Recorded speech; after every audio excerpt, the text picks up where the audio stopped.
Okay, merci beaucoup Mike Luzoladio, merci la internaute tout au balali branché na tindika télévision au bon message na la biso ceux qui viennent bozate biso petit na ezate. Donc merci surtout pour la fidélité na tindika TV.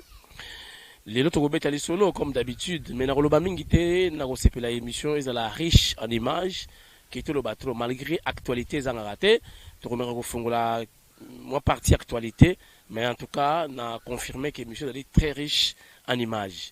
Voilà donc relativement avec les sommaires, pour le bac il y a remise et reprise au sein du ministère Nyonso na République démocratique du Congo entre Bandeko Badala qui totalement FCC les lois quand même pendant donc cash à côté masolo na ndenga mukete. On en parlera. Et pourquoi pas tout mettre les solo à moi na kolo lopango à l'hôtel mais la gratuité il y a enseignement. Pourquoi pour fond la moi et le komoka mukewana. Oui, bah, saute mouton déjà, c'est vrai, tu as makelele, embouteillage, na Kinshasa, c'est comme si saute mouton, et yako bakisa embouteillage, mais sur aucun hôpital, ozo bela makasi, olemba la moba pesa oba kisi ya sukali, tonini ba obimsolo su tonga. Donc tonga wana okobona mais comment ngam nazo bela déjà, ba tout banga acier dans nzoto. Mais acier wana ida su po bikisa yo. Donc saute mouton c'est vrai, ils a acier, mais c'est le traitement contre embouteillage.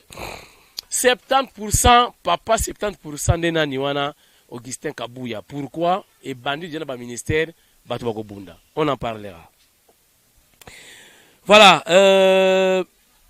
Balobi infiltré moka monani abimi infiltré wana auti na lamuka akumisa lamuka akoti na INC to ebite azali complice INC ou bien INC bazali ba ignorante. Comme on a fait wana Sylvie ce qui slide à côté masolo wana babenga mukili mobimba tokobeta le solo mwa muke.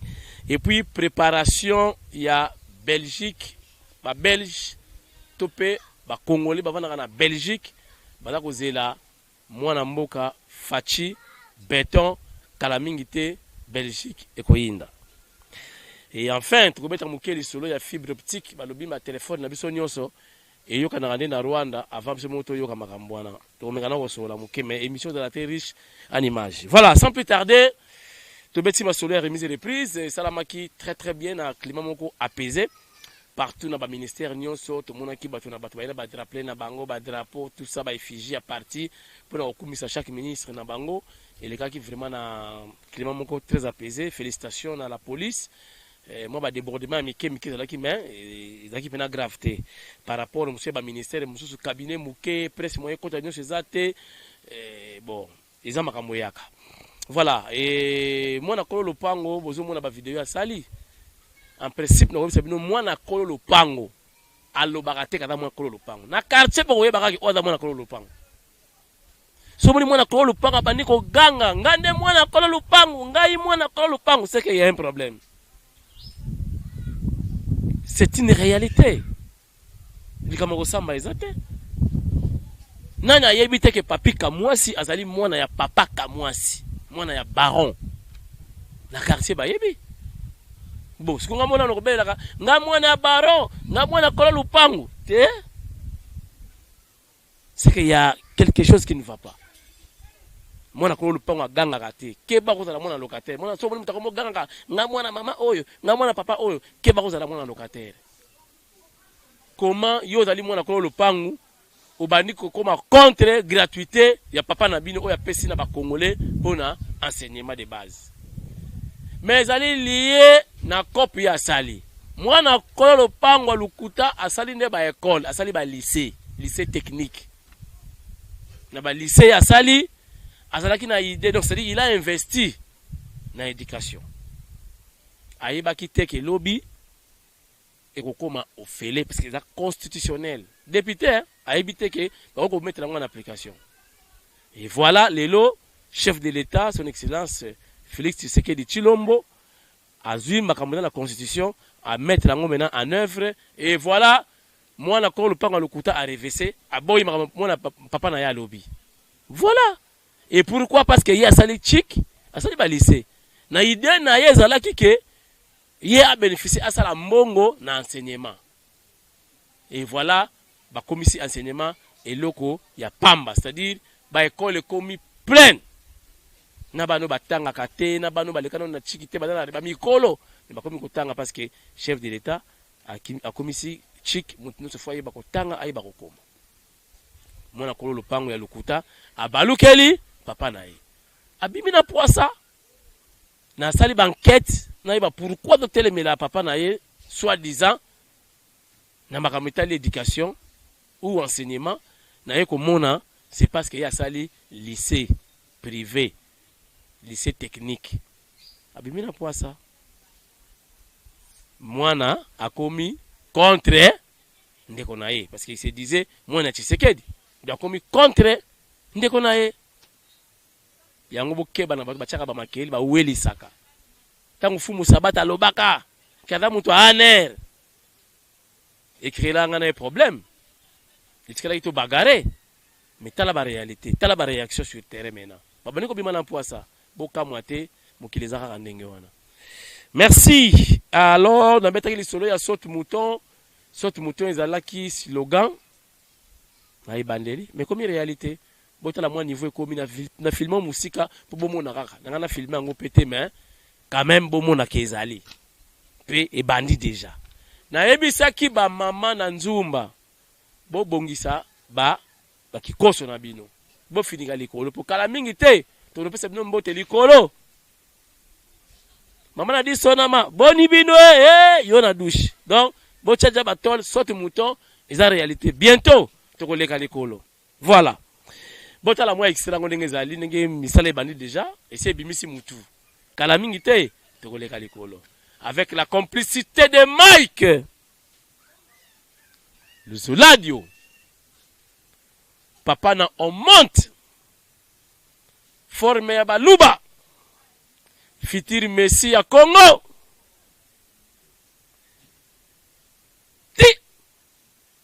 Tindika bangodi.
Voilà le Zoladio, merci. Botali extrait, Nenge Masolo Salama, saute mouton, moutou se bimi.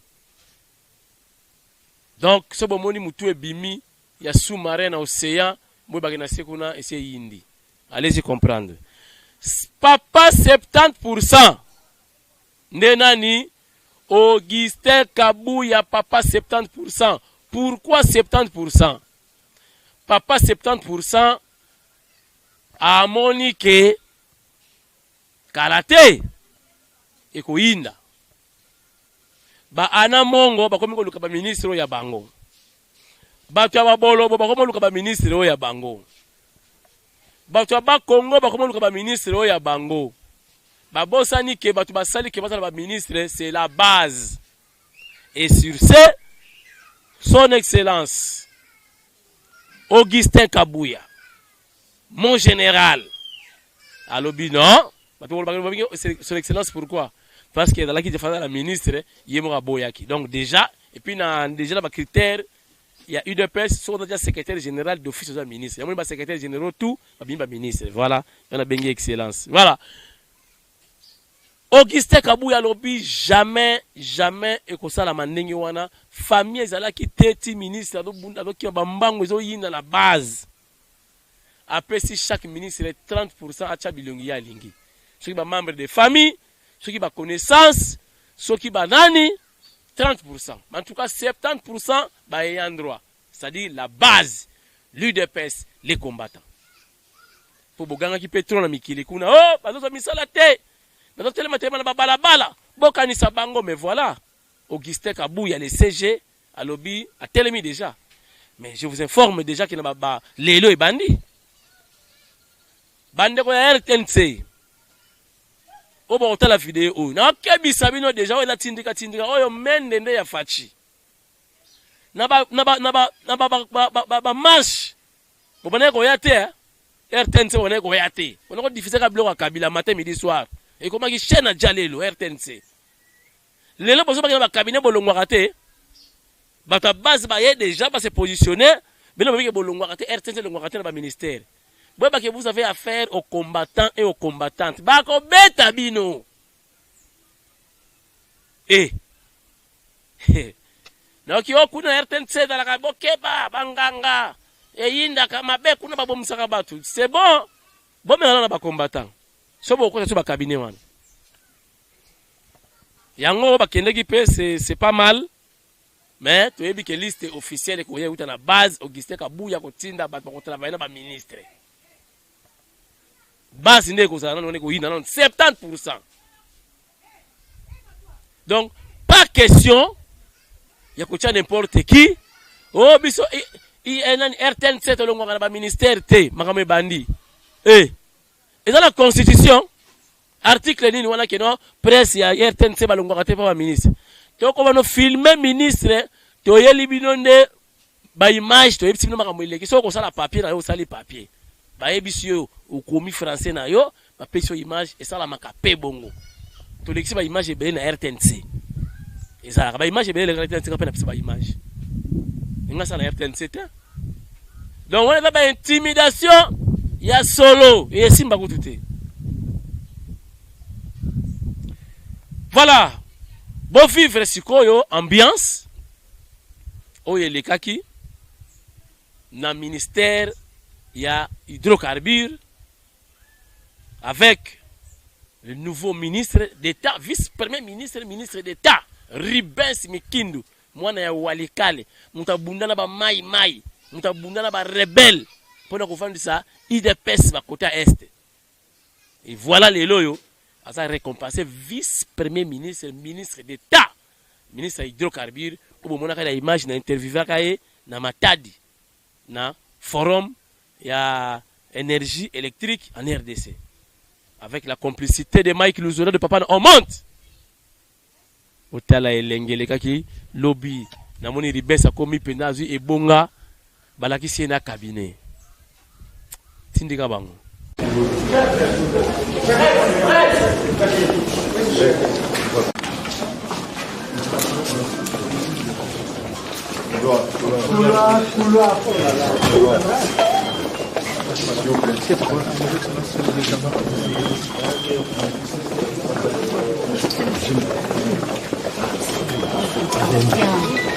Enfant.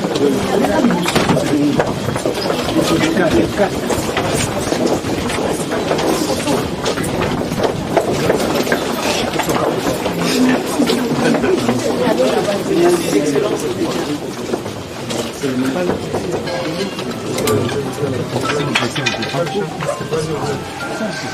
vous plaît, s'il vous plaît. S'il vous plaît.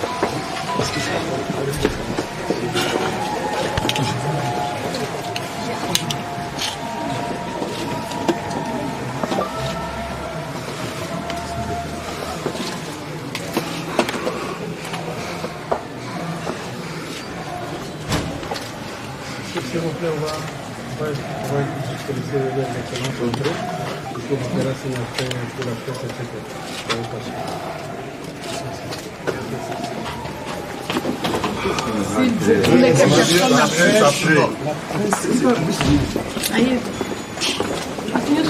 Pas tout le monde, pas tout le monde. C'est l'assistant. C'est bon. C'est fini, c'est fini. La presse. Ça, c'est ton article.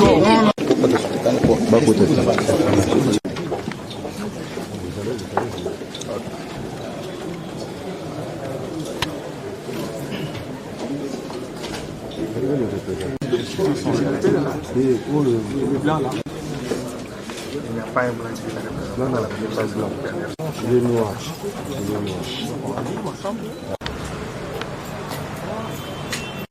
Excellence, Monsieur le ministre des Hydrocarbures AI sortant. Excellence, Monsieur le vice-ministre des Hydrocarbures. Monsieur le secrétaire général aux hydrocarbures, Mesdames et Messieurs les conseillers des ministres, Mesdames et Messieurs les directeurs de l'administration centrale du ministère des Hydrocarbures, distingués invités, Mesdames et Messieurs, ce jour est un jour mémorable, un jour tiré à part. En effet, par ordonnance numéro 19/077 du 26 août 2019 de son Excellence Monsieur le Président de la République, chef de l'État, portant nomination des vice-premiers ministres, ministres d'État, ministres délégués et des vice-ministres du gouvernement, il a plu à son Excellence Monsieur le Président de la République, chef de l'État, de nommer au rang des ministres d'État et aux fonctions ministre des Hydrocarbures, son Excellence Monsieur Rubens Mikindo Muhima, que je vous demande d'applaudir très chaleureusement.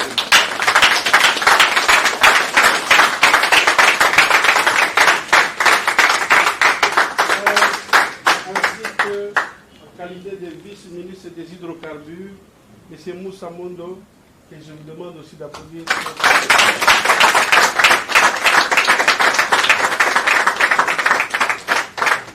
C'est ici l'occasion de remercier tout d'abord le très haut, maître des temps et des circonstances, qui a permis cette élévation à ses responsabilités et charges d'État. Ensuite, de rendre un hommage vibrant à M. le Président de la République, chef de l'État, son Excellence Félix Tshilombo Tshisekedi, qui a placé confiance aux autorités ainsi nommées, et afin d'être reconnaissant à M. le Premier ministre, son Excellence Sylvestre Ilunga Ilunkamba, chef du gouvernement, pour les choix judicieux ainsi opéré en faveur du ministre des Hydrocarbures. Excellence, Monsieur le ministre d'État, Excellence, Monsieur le ministre des Hydrocarbures AI sortant, Excellence, Monsieur le vice-ministre, Mesdames et Messieurs, je ne pourrais passer sous silence en reconnaissance à Monsieur le ministre des Hydrocarbures AI sortant, Excellence John Kwet Mwankwet. Pour poser la parole, j'invite Monsieur le ministre des Hydrocarbures AI sortant, son Excellence John Kwet Mwankwet, à prendre la parole pour ce mot de circonstance. Je vous remercie.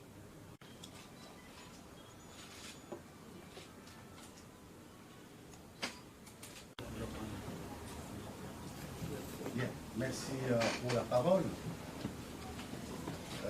Je pense que ce n'est pas le moment de faire des discours.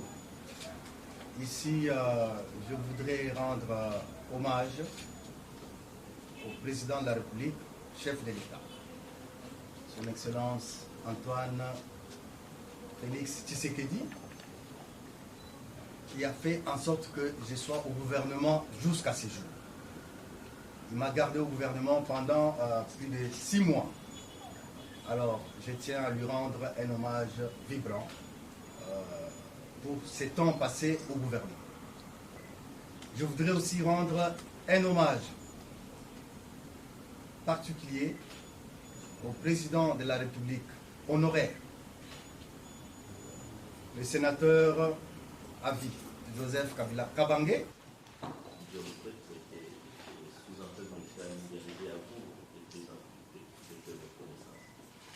Merci de nous avoir sollicité depuis. Nous les autres reconnu votre expertise parce que avant ça c'est c'est pas une mince affaire. Vous avez certainement une certaine expérience qui pourra nous être sinon, une fois de plus, merci beaucoup. Nous voulons voir que l'œuvre que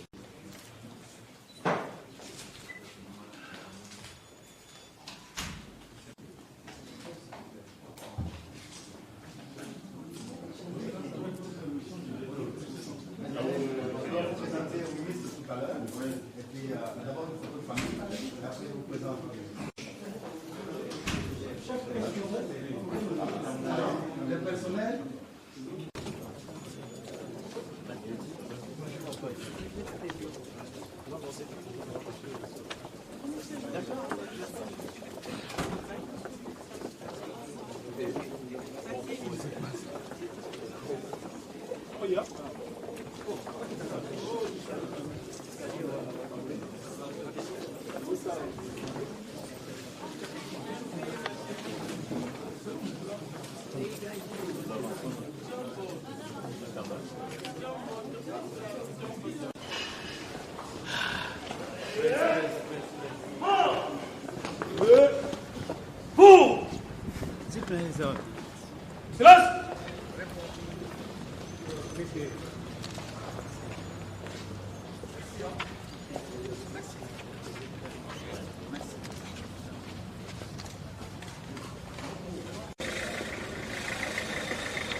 Voilà, désormais, Sili Ndengezalaka, Ribens Mikindo, ministre d'État, vice-premier ministre, Azu et Bonga Naye Ndengezalaka, la 4e ministère, il y a hydrocarbures.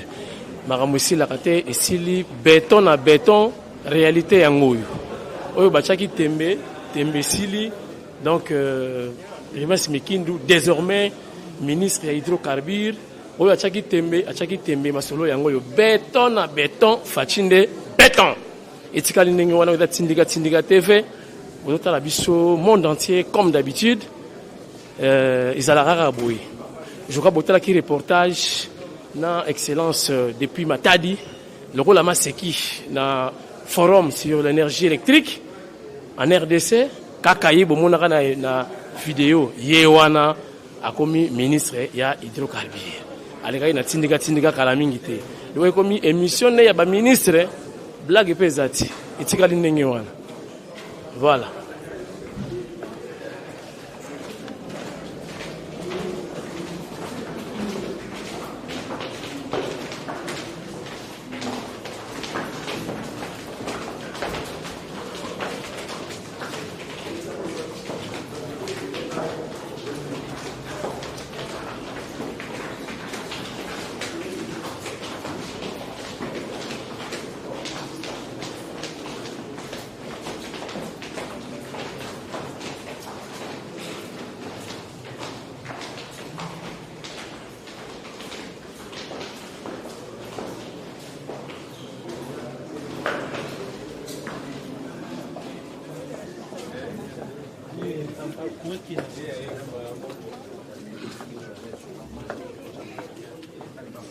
Ah, merci beaucoup Mike Lusola, nous sommes de retour sur ce plateau de Tindika TV.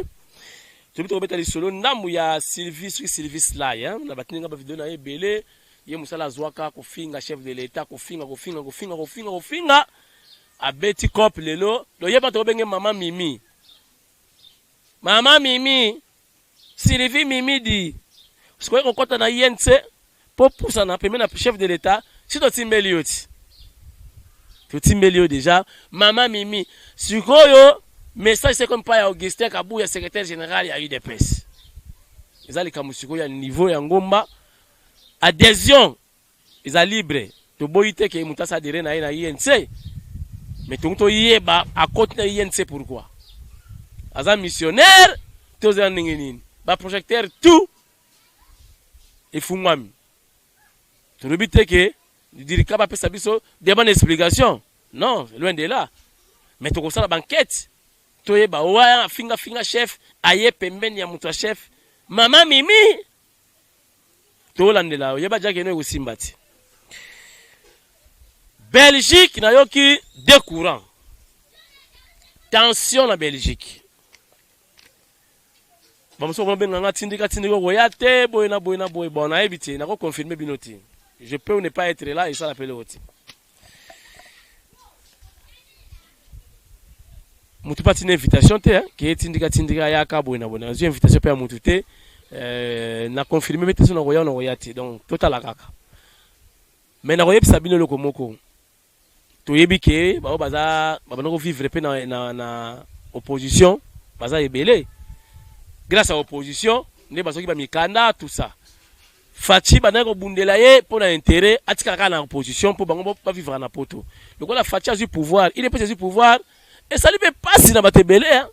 Pour bundela ko bisa mais zonga na mboka na yo. Yo taki muto IDPS boza ko na pouvoir. Maintenant et comme un paradoxe. Voilà. Et yindi bana mboka kuna ndo bazo bate ba kosala ndenge nini. Eta ba ko mba opposant ya IDPS pour le ka fada na poto. Parce que tu as 90% de Mikanda na poto parce que Mikanda na comme IDPS. C'est connu. Mais les loyaux, bango tout, ba commis contre IDPS pour IDPS comme na pouvoir faire la opposition. Et ça même pas wati. Nous on a besoin de na ba marche banini et là qui peut cop na na kacha base na kin. Opposition tout na pasi tout ça la kate ba ko bela botine la kambongo tuberculose boye na boye marche na kosala saboye na kosala mzembo campagne banderole comme un orchestre mukolo facha comme qui président olea sepela abani golela abia ngaye kopesili mais biso yoti kaka température tozalaki nango ya onka tozo garder parce que na ba ministère déjà lelo baki kuluka ko bana bulo ngatindika na kete pourquoi na kete le pembeni Auguste Kabouya, le secrétaire général du parti. Alors, Tindika reste ici. Natikali. Tindika va là-bas. Nakei.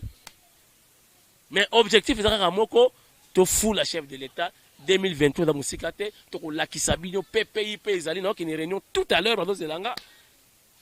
Parce que faut la Kisaka, qui facha Zali, Misala Payzali. Biso objectif Yangwanam. Ministère ou pas. Tindika azali ya bino prise en charge nanga bino na bano pesa bino prix ya ba dinamo ya ba train o ya Kinshasa Kasangulu tokosomba dinamo wana biso na bino to cha wana lumière kuna facha yo Kasango pepe ya che lumière na train et ça la nini izamboka na biso mofuso to lingi ngote so to salisi ngote mto salisa biso ko salati. Attends, vous pouvez investisseur, vous avez toujours bénéfice faisant. Mais surtout, vous avez sans bénéfice pour te ligner quand même.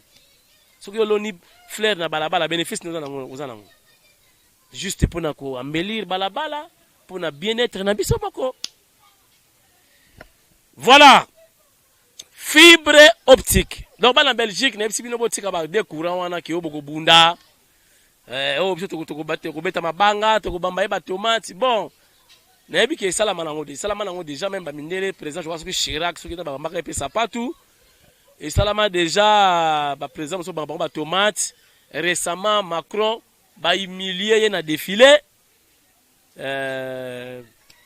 les amakambu c'est la démocratie mais ne boke bana ba combattant oyo balingi fati po ba ko beta bino donc so ko konsa na bozo yebate. Donc, si vous avez un fachi tomate, mon cher ami, l'IA pensado mena pena dégobelé, il y a potopotro, il y a semoun, beta pena lipa baka desa, dame qui toko bilo ka vitamine. Po, oko kutana na bonga dio ya kombata ya solo, kebo uzonga ndakute. Nenga bada ko s'organiser, ba musu bada ko s'organiser. Nenga général Kasonga loba kinani Kanyama. Donc il faut kende, oyebisi papa na maman na biso bada na poto bi bon maman na papa na kei. Faut ka photo na yebite soki na kozonga. Wana informino déjà. Bon na bata ba yuma na binote. Donc bo tchaka ba makelele ba kipaka binote, kene boko ya bo zuma libanga na yo bambi pe ba no kene papa okendako. Je crois et vous avez l'histoire de la Belgique. Et vous avez joué comme la souka, il y a pas aventure. Et ça m'a sécurité. C'est une réalité. Merci à Jean-Michel Lokio, Jean-Michel. Jean-Michel Lokio, Jean-Michel. Merci à Mike Lozoladio. Merci à Kisombe Rifin. Merci à Kelly Papi et M. Sili. Merci.